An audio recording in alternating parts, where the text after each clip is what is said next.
তাহলে তো তুমি এই বুঝা পাইবা করি। কিন্তু কোরআন এমন একটা গ্রন্থ, আমি আয়াতের শুরুতে তেলাওয়াত করেছি, ইন্না নাহনু নাযালনা যিকরা ওয়া ইন্না লাহু লাহাফিজুন। যে রব্বুল আলামিন এই কোরআন তিনি নাযিল করেছেন এবং তিনি এই কিতাব সংরক্ষণ করবেন। এই দেখুন এই মুসলমানের এই যে ছোট বাচ্চাটা, তার কিন্তু কোরআনের হাফেজ, তার সিনার মধ্যে কোরআন আছে। আমি একটু আগে বলেছিলাম হযরত জিবরাইল আলাইহিস সালাম আমাদের নবীজিকে ছড়িয়ে ধরলেন, আলিঙ্গন করলেন, হাত করলেন, হাত পড়া আলিঙ্গন করে বললেন, মহানাগা করে বললেন, ইকরা বিসমি রাব্বিকাল্লাযী খালাক।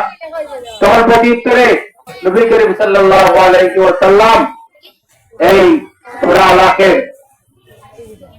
5 আয়াত হযরত জিবরাইল আলাইহিস সালামের মাধ্যমে তিনি তেলাওয়াত করে শোনালেন।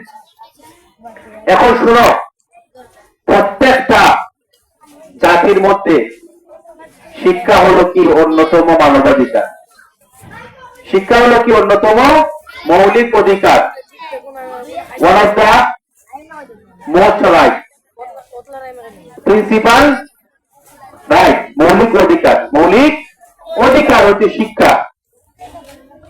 সে শিক্ষা গ্রহণ করতে হলে আগে তোমাকে পড়তে হবে। কি করতে হবে? পড়তে হবে। এই যে তোমরা হচ্ছে 6 জন ছাত্ররা হিফখানায় পড়ো, দিল্লাইতে পড়ো না?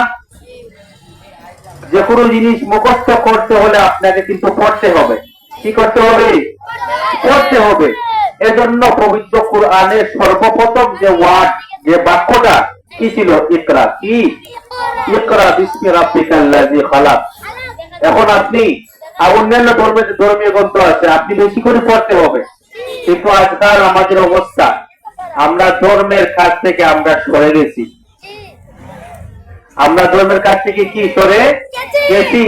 শুধু একমাত্র পবিত্র মাহে রমজান মাস আইলে কোরআনটা খুলিয়া দেখি, অথবা কোরআনটা সুন্দর করে খুঁজিয়া বস্তুর নিদিবা কাপড় দিয়া উপরে তাকের মধ্যে রাইখা দিই।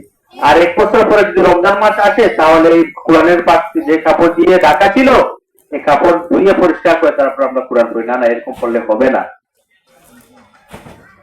কোরআন আপনি তেলাওয়াত করতে হবে।